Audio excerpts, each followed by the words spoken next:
Hello and welcome in Magic of History with Sumit Kumar Suryavanshi, and in this class we are going to start in 12th class chapter Bhakti and Sufi tradition, which is 6th chapter. I will provide you the video related to the previous chapter also, but because right now I am teaching this chapter, so I started from this only. So हम भक्ति और सूफी tradition के बारे में इस chapter में basically बात करने वाले हैं. Firstly we will have a look on the introduction and then after the introduction we will start the chapter. So what is Bhakti and Sufi here? See, I presented a picture in front of you where you will have seen that a person like Brahman and also a person like a Islamic one is dancing. So Bhakti and Sufi tradition was a tradition emerged in the medieval or after 12th century. कि भक्ति जो है, भक्ति और सूफी movement है वो after 12th century के बाद कहीं ना कहीं emerge हुआ, जिसमें जो Islamic community was also praying to the Allah, and in Hindu community was also praying to the God. Another perspective of the religion was emerged. There was reforms in the religion earlier time period also. पहले भी बहुत सारे reforms हुए हैं, different type of religion and structure आए हैं. हम Buddhism में हम पढ़ के आए थे, जिसमें हमने बुद्धिज्म जैनिज्म को डिफरेंट आइडियोलॉजी के रूप में emerge होते हुए देखा. Also we discuss in the end of the Buddhism that their kind of separate kind of beliefs and structures was beliefs and practices was emerged at that time period. People was worshipping different deities at that time period, and also we discussed that architectures, how the architecture was emerging. हम जो Buddhism है, देखिए different religion और structures हमारे पहले से ही हैं. Buddhism और जैनिज़्म के वक्त ही अमर्ज होने लगे थे. हमने डिस्कस किया था कि किस तरह के न्यू बिलीफ्स और प्रैक्टिस भी बुद्धिज़्म के बाद सामने आने लगे थे. मैंने अगर आपने पढ़ा नहीं है तो मैं जब प्रीवियस वीडियो बनाऊंगा आप उसमें देख लीजिएगा, उसमें आपको पता लग जाएगा कि बेसिकली किस तरह से डिफरेंट रिलीजन्स आए थे.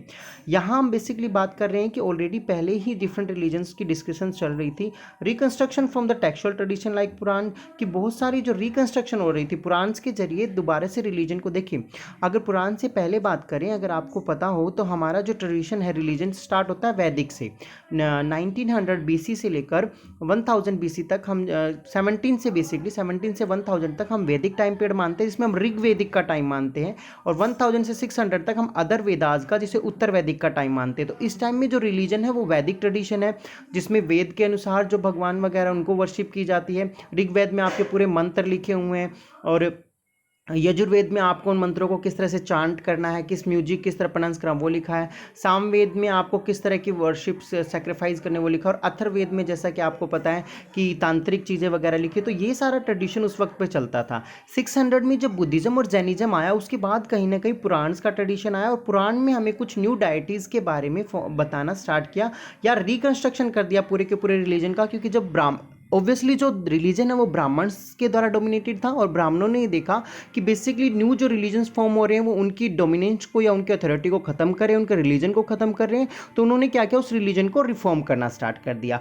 सो इस रिलीजन के दौरान बहुत सारे पोएट, सेंट्स और ऑर्डिनरी पीपल का कनेक्शन बना. पोएट सेंट क्या है, जो भगवान को भजन गाते हुए चलते हैं. सो उन्होंने बहुत सारी भजन वगैरह गाए, और उनको उनके जो भी शिष्य वगैरह थे उन्होंने उनको बेसिकली कंपाइल किया. तो इस चैप्टर में हम बेसिकली वही हैजियोग्राफी और बायोग्राफी के जरिए जो न्यू फॉर्म ऑफ भक्ति या डिवोशन या वर्शिप जो एमर्ज हुआ उसके बारे में हम इस पूरे चैप्टर में पढ़ने वाले हैं. सो पहला जो हमारा टॉपिक है वो है the religious belief and practice, कि किस तरह के रिलीजियस और बिलीफ और जो प्रैक्टिस थे वो इस टाइम पीरियड में चेंज हुए. कि variety of the gods and goddesses, कि हम पहले ही जानते हैं कि आफ्टर द पुरानिक ट्रेडिशन बहुत सारी varieties and God's and goddesses आपको देखने को मिल रही है. क्योंकि आपको विष्णु देखने को मिले, ब्रह्मा, शिव, देन विष्णु से कनेक्टेड अदर जो है पूरे नरसिंह अवतार हो गया, वराह अवतार होगा, Ram, Krishna, as well as आप शिव के अवतार बहुत सारे देखने को मिलेंगे, अर्धनारीश्वर एंड ब्रह्मा से कनेक्टेड हैं. सो और इन्हीं के साथ बहुत सारी गोडेसेस के भी जो है आपको इनकारनेशन देखने को मिलने लग जाता है. बहुत सारे डिफरेंट गोडेसेस आपको देखने को मिल या so different kind of gods and goddesses इस टाइम पर एमर्ज हो गए थे. इसीलिए the integration of the cult हुआ. इंटीग्रेशन ऑफ द कल्ट का मीनिंग क्या है, कि हम ये नहीं कह रही कि only the major god was emerging at that time period, there was other small god was emerging, and people start connecting those god to the main deity. कि क्या हुआ, देखिए इंटीग्रेशन ऑफ कल्ट को समझने के लिए basically two kind of reforms and religion जो है, हिस्टोरियन दो तरीके से इन रिफॉर्म्स को समझते हैं रिलीजन के अंदर, कि किस तरह से रिफॉर्म किया गया. पहला था एक्सट्रीमिफाई by the composition and sorry, composition के बाद मैंने कंपोजिशन ही लिख दिया है, वहाँ पर आना चाहिए आपका completions, composition, completions and preservation of the Puranic, कि बेसिकली क्या क्या कि पुरानिक ट्रेडिशन को फिर से लिखा और उसमें न्यू आइडियोलॉजी, न्यू गॉड्स के बारे में, न्यू स्टोरीज के बारे में, न्यू बिलीव्स को कनेक्ट किया। नेक्स्ट लाइन में मैंने लिखा है reworking on the believes and the practice of the religion. क्यों, देखिए बुद्धिज्म, जैनिज्म और आजीविका जो एक रिलीजन है वो फॉर्म हुए, तो वो किस बेस पे फॉर्म हुए थे, अगर आपको पता, वो फॉर्म हुए थे हिंदुइज्म में जो कमियां थी उनके ही बिहाफ पे वो फॉर्म हुए थे। तो हिंदुइज्म की कमियों को दूर करने के लिए जो रिलीजन बना वो पुरानिक रिलीजन था, तो उसमें रिफॉर्म्स किया गया था, सारे के सारे जो प्रैक्टिस और जो बिलीव्स थी उनको फिर से दोबारा से लिखा गया, चेंज किया गया, ताकि फिर से लोगों को हिंदुइज्म की तरफ अट्रैक्ट किया जा सके। और लिटरली फ्यूचर में आप देखेंगे ऐसा हुआ भी, क्योंकि एक टाइम पर बुद्धिज्म, जैनिज्म आया, लेकिन आज आपको बुद्धिज्म और जैनिज्म इतना देखने को नहीं मिलता है इंडिया। क्यों? क्योंकि हिंदुइज्म में रिफॉर्म करना स्टार्ट कर दिया, और वो रिफॉर्म कैसे किया? पुरानिक ट्रेडिशन के जरिए। अब पुरानिक ट्रेडिशन के साथ एक और जो नई चीज़ आई वो हमारी है the idea of great and little. अब जो idea of great and little है वो क्या है? देखिए कि किसी भी जो ट्राइबल्स कम्युनिटीज़ वगैरह थे वो सभी किसी न किसी गॉड को वर्शिप करते थे, और उसको वो अपना बेसिक ट्राइबल गॉड मानते थे। जैसे यहाँ पर मैंने एक गॉड का एग्जांपल दिया, ये जो क्या है बेसिकली जगन्नाथपुरी की तस्वीर है, जो कि वहाँ के ट्राइबल गॉड होते थे, वहाँ के जो भी ट्राइबल लोग थे उन्होंने वहाँ पर इनको वर्शिप करना स्टार्ट किया था, और लेटरली जगन्नाथपुरी को क्या कर दिया गया, मेन गॉड जो है हमारे पुरानिक ट्रेडिशन के विष्णु से कनेक्ट कर दिया गया। एक लोकल एग्जाम्पल देने की मैंने कोशिश की है, ये पिक्चर आप शायद पहचान रहे हो, ये खाटू श्याम जी की पिक्चर है, जो बेसिकली आपको महाभारत में इनका कहीं कनेक्शन देखने को नहीं मिलेगा, लेकिन इनका कनेक्शन किससे किया गया? श्री कृष्ण से। और श्री कृष्ण किसके इनकारनेशन है? बेसिकली विष्णु के। यस, हाँ, विष्णु के इनकारनेशन है। तो कहीं ना कहीं एक ट्राइबल, एक पर्टिकुलर रीजन के गॉड को फेमस करने के लिए उसको मेजर डाइटी के साथ कनेक्ट कर दिया गया, जिसे बोला गया ग्रेट एंड लिटिल का ट्रेडिशन। तो जगन्नाथपुरी हो या बहुत सारे ऐसे जो भी ट्राइबल गॉड्स और कम्युनिटी थी जिनको बहुत ज़्यादा वर्शिप करती थी, उनको धीरे धीरे क्या किया गया, मेन गॉड से पुराने, देखिए आप कोई भी गॉड वगैरह देखिए, सबका कनेक्शन आपको कहीं ना कहीं ब्रह्मा विष्णु महेश से ही मिलेगा। तो जो नीचे की जो चेन है वो सभी भगवान की क्या कर दी गई, इन्हीं से कनेक्टेड कर दी गई है। और इसी तरह से फीमेल डाइटीज को भी कहीं ना कहीं कनेक्ट किया गया, क्योंकि देखिए अब अगर हम जगन्नाथपुरी की बात करें, वो एक ट्राइबल कम्युनिटी थी, और उसके गॉड की जो डिपिक्शन है वही, अगर एक्सट्रीमली डिफरेंस, ये जो एक्सट्रीमली डिफरेंट लिखा है वो डिपिक्शन वर्ड रह गया है यहाँ पर, एक्सट्रीमली डिफरेंट डिपिक्शन लिखना था। डिपिक्शन का मतलब है कि जो देखने, बिल्कुल स्ट्रक्चर ही आप देखिए, ये विष्णु की जो तस्वीर है वो कितनी डिफरेंट है, और जगन्नाथपुरी की कितनी डिफरेंट है, और खाटू श्याम की कितनी डिफरेंट है। तो जो वे ऑफ रिप्रेजेंटेशन है वही टोटली डिफरेंट है। तो हमें पता लग रहा है कि दोनों अलग अलग गॉड थे, लेकिन बाद में इनको कनेक्ट कर दिया गया ताकि सभी लोग उसमें बिलीव करने लगे और वर्शिप करने लगे। इसी तरह गोडेसेस का कल्ट एमर्ज हुआ। मान लीजिए जगन्नाथपुरी की अगर वाइफ जो गोडेसेस दिखाई गई, तो उसका कनेक्शन किससे कर दिया गया? विष्णु की वाइफ लक्ष्मी के साथ कर दिया गया। तो ये इनकारनेशन से कनेक्ट करके और मेन गॉड से कनेक्ट करने के ट्रेडिशन को हमने ग्रेट और लिटिल का है। फिर से समझ लीजिए कि जो मेन भगवान है हमारे विष्णु है, अगर किसी ट्राइब में छोटे भगवान है, उन भगवान को विष्णु का इनकारनेशन या विष्णु के किसी अवतार से या विष्णु की किसी स्टोरी से कनेक्ट करके उसको पॉपुलराइज कर दिया जाता था, ताकि ज़्यादा से ज़्यादा लोग उसको वर्शिप करें। एट द सेम टाइम उस भगवान की वाइफ वगैरह को उनकी वाइफ से कनेक्ट कर दिया जाता था। तो ये एक ग्रेट और लिटिल का ट्रेडिशन हमें देखने को मिलता है। नेक्स्ट जो है different, basically difference and conflict.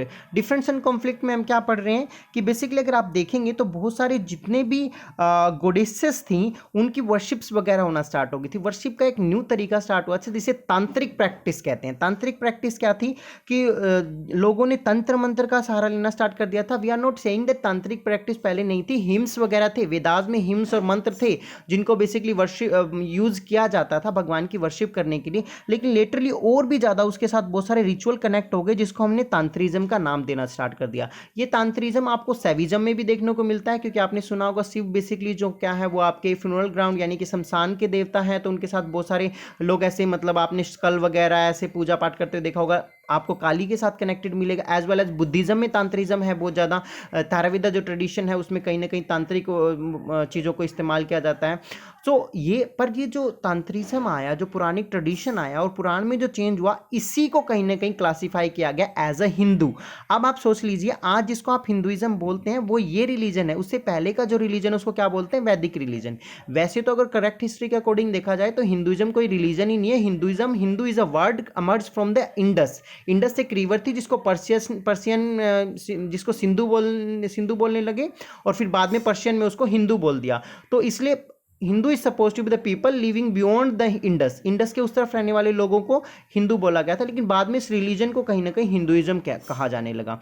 तो पहले वैदिक है, फिर पुराणिक है, पुराणिक के बाद जो न्यू फॉर्म्स इमर्ज हो रहे हैं उसमें हमने हिंदुइज्म कहना स्टार्ट किया था। डिफरेंस क्या है दोनों के अंदर अगर हम देखें तो पुरानिक ट्रेडिशन के अंदर अगर आप देखोगे तो अग्नि, इंद्र, सोम, आपको इस तरह के गॉड दिखाई देंगे। लेकिन अगर हम वैदिक देखिए, मैंने दोनों पिक्चर दी हैं आपकी, वैदिक जो डाइटीज़ हैं उनकी पिक्चर आप देखिए, आपको इंद्र दिखाई देंगे एंड देन यू हैव अग्नि, देन यू हैव अ सोम।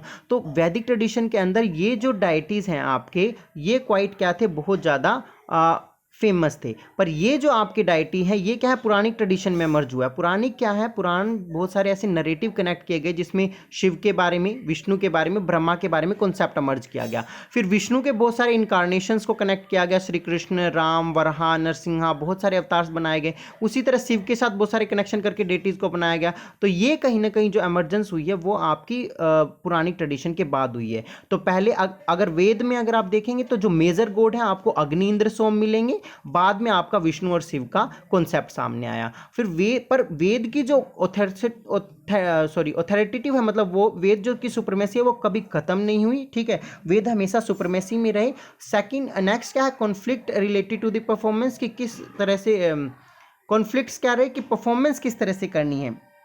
बहुत सा परफॉर्मेंस का मतलब है रिचुअलाइजेशन करना, प्रैक्टिस करना, सेक्रीफाइस करना, क्योंकि वैदिक टाइम पीरियड में भी बहुत सारे प्रैक्टिस वगैरह होते थे, सेक्रीफाइस होते थे। अश्वमेध के बारे में आपने सुना हो, जिसमें घोड़े को बेसिकली मार दिया जाता था आफ्टर दैट। तो फिर ये सारे जो है सेक्रीफाइस उस टाइम पे में भी होते थे। तांत्रिक इग्नोर द अथॉरिटी ऑफ वेदा, पर तांत्रिक जो ट्रेडिशन थे वो वेदा की जो अथॉरिटी थी उसको पूरी तरह से इग्नोर करते थे, वो किसी को नहीं मानते थे। साथ में एक न्यू कॉन्सेप्ट फॉर्म होने लगा, supremacy of the own deity, कि खुद का जो भगवान है वो सबसे ज़्यादा सुप्रीम है। एंड किसी भी कॉन्सेप्ट में अगर आप पढ़ेंगे, अगर आप ब्रह्मा के बारे में पढ़ेंगे तो ब्रह्मा जी सुप्रीम मिलेंगे, आप विष्णु के बारे में पढ़ेंगे तो विष्णु सुप्रीम मिलेंगे, आप शिव के बारे में पढ़ेंगे तो सुप्रीम शिव मिलेंगे। Even if you will read about the Durga तो आपको दुर्गा सबसे ज़्यादा सुप्रीम मिलेंगे। तो इस तरह से अपने ही डाइटी को हमेशा सुप्रीम बताया गया। और इवोल्यूशन ऑफ द डिवोशन, और इस तरह से जो डिवोशन है वो काफ़ी ज़्यादा इवेल्युएट होने लगा डिफरेंट तरीक़ों से, जो है मतलब डिवोशन जो है, जो वर्शिप है, उसकी एक लॉन्ग हिस्ट्री है। थाउजेंड्स ईयर के बाद ये डिवोशन कहीं ना कहीं डेवलप हुआ है, और इसमें बहुत सारे डेटीज़ भी आए हैं, बहुत सारे डेटीज़ भगवान आए, उनके नाम पर मंदिर बने, उन पे पूजा करने का तरीका बदला। तो ये जो सारे तरीके हैं वो कहीं ना कहीं डिफरेंस एंड कॉन्फ्लिक्ट के अंदर हम रीड करते हैं। फिर से सुन लीजिए कि डिफरेंट कॉन्फ्लिक्ट्स में क्या हुआ, कि तांत्रिक प्रैक्टिस जो है वो सोशल डिवीजन में बहुत ज़्यादा आने लगी। सैविज्म और बुद्धिज्म में हमें सारी तांत्रिक ट्रेडिशन जो थे वो देखने को मिल रहे थे। पुरानिक रिलीजन से जो धर्म इमर्ज हुआ उसको हम हिंदू के नाम से जानते हैं, जो वैदिक से बिल्कुल टोटली डिफरेंट था, क्योंकि वेद में क्या था, इंद्र, सोम वगैरह ज़्यादा इंपॉर्टेंट डाइटीज थे। बाद में विष्णु और शिव की वर्शिप होने लगी। फिर भी वेद की अथॉरिटी को किसी ने डिमोलिश नहीं किया, वेद अभी भी सुप्रीम अथॉरिटी में ही माने जाते थे। लेकिन जो परफॉर्मिंग कॉन्फ्लिक्ट था, अगर वेदा के अंदर भी हम देखें तो बहुत बार यज्ञ करके उसमें सेक्रीफाइस वगैरह किए जाते थे, उस पर भी कॉन्फ्लिक्ट था कि जब वेदास में होता है तो बाद में क्यों नहीं।